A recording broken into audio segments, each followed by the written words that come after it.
اللہ اللہ حضرت جابر ابن عبداللہ کہتے ہیں حضور پہلے دن مدینہ منورہ آئے، میں زیارت کے لیے گیا تو میں نے مسکراتے دیکھا۔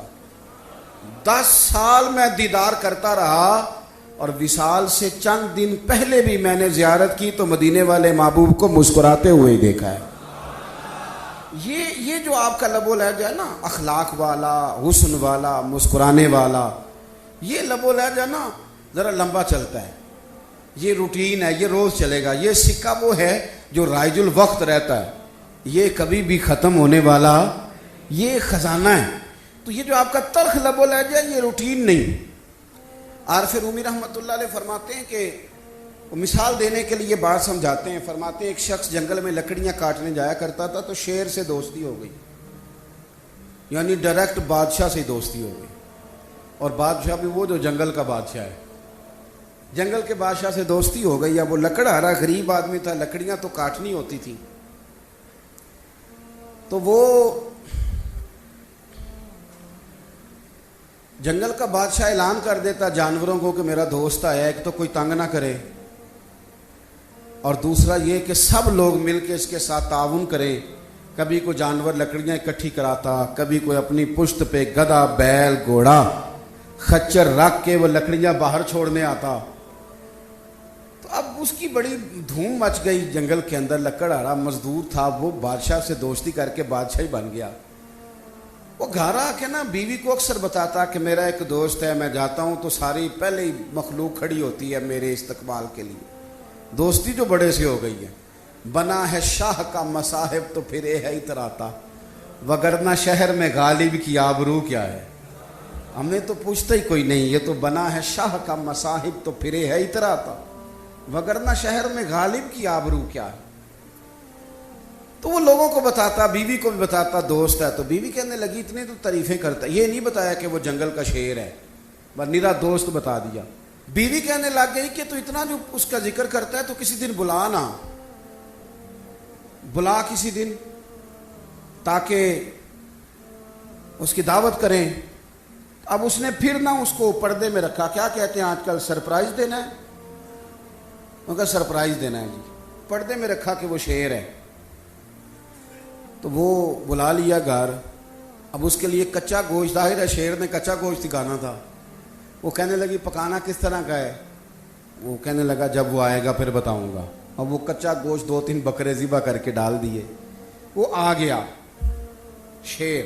عارف رومی کہتے ہیں جب وہ آیا نا تو اس کی بیوی نے دیکھا تو اس نے ایک سخت جملہ کہہ دیا، کہنے لگی اوہو میں سمجھی تھی پتہ نہیں کون ہے، اس طرح کے درندے تیرے یار ہیں، کتے بلے دوست بنائے ہوئے ہیں، یہ کیا بات ہوئی؟ خیر وہ شیر نے سن لیا، گوشت کھایا، وہ چلا گیا۔ اگلے دن لکڑہارا لکڑیاں کاٹنے گیا تو شیر نے ملاقات کرتے ہی لکڑہارے سے کہا کہ یہ نا کلاڑی اٹھا اور میری پشت پہ نا ایک زخم کر دے۔ اس نے کہا نہیں میں یہ کام نہیں کرتا، تو میرا دوست ہے۔ اس نے کہا سن بھائی میں نے پیار سے کہا ہے تو مان جا، ورنہ میں ہوں شیر، میں نے تجھ سے منوا ہی لینا ہے، میں کوئی تکلیف دوں گا مناسب نہیں، تو کر۔ اس نے کلاڑی اٹھائی اور اس کی پشت پہ ایک زور سے زخم لگا دیا، خون بہنے لگا۔ اس نے کہا تو نے آج کے بعد آنا ہے، لکڑیاں کاٹنی ہے، تجھے کوئی کچھ نہیں کہے گا، بس یہ ایک حکمت تھی جو میں نے کیا ہے۔ قصہ مختصر، وہ آتا رہا، لکڑیاں ملتی رہیں، خدمت بھی ہوتی رہی، 6-8 ماہ گزر گئے۔ ایک دن شیر اس سے کہنے لگا یہ میرے ذرا بال اٹھا کے دیکھ، وہ جو تو نے زخم لگایا تھا وہ کہاں پہ ہے؟ اس نے وہ بال اٹھا کے دیکھا تو زخم ملا ہی نہیں، کئی جگہ پہ ٹٹولا کا، یار یہاں تھا یہاں تھا یہاں تھا۔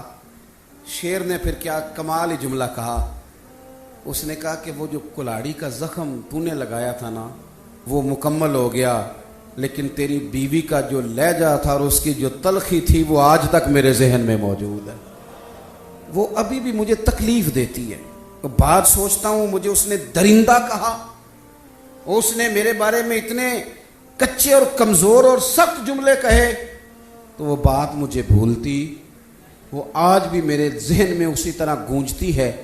تلخ جملے جو اس نے کہے اور خوفناک جو انداز اس نے اختیار کیا، وہ بات مجھے کبھی بھی بھولتی تو آپ کے لفظ لوگوں کو بھول جاتے ہیں، پر لہجہ یاد رہتا ہے اگر ہم اپنے لہجے پر تھوڑی توجہ ہی کر لیں۔ کچھ لوگ کہتے ہیں جی میرا جی روٹین ہی یہ ہے بات کرنے کی، تو یہ یاد رکھنا کسی وقت ایسا بھی ہوتا ہے کہ شیر کو سوا شیر مل جاتا ہے، پھر ایسا نہ ہو کہ آپ کی تلخی کی جواب میں کوئی اس طرح کی تلخی ہو کہ پھر آپ اس کو کبھی بھلا نہ سکیں۔